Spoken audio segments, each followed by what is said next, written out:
కమ్మగా ఉంటాయి, పాలుగారుతూ లేత స్థితిలో ఉంటాయి. మరి వేరుశనగ పప్పులంటే కోడి మాంసం మేక మాంసం కంటే 4 times 5 times బలం ఎక్కువ.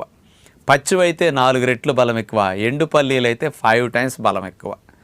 అంచేత ఎవరు పచ్చి పల్లీల్ని రోజు తింటే మంచిది, బాగా తినొచ్చు అంటే గర్భవతులు, బాలింతలు, ఆటలాడే పిల్లలు, బరువు పెరగాల్సిన వారు, ఎదగాల్సిన వారు, అట్లాగే ఎవరికైతే జిమ్ బాడీ బిల్డింగ్ చేస్తారో అట్లాంటి వారు, హార్డ్ వర్క్ చేసుకునేవారు ఈ పచ్చి పల్లీలు రోజు తినటం మంచిది.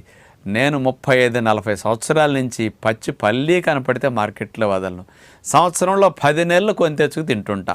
రోజు అన్ని వేరుశనగకాయల్ని తప్పనిసరిగా నేను అట్లా ఒలుసుకుని తింటూ ఉంటా. మహాత్మా గాంధీ గారు వేరుశనగ పప్పులు రోజు 2 గుప్పెళ్ళు మానకుండా తినేవారు జీవితకాలం వరకు. తెలిసిన రోజు నుంచి అస్సలు వదల్లా. బలంగా ఉండటానికి 25% ప్రోటీన్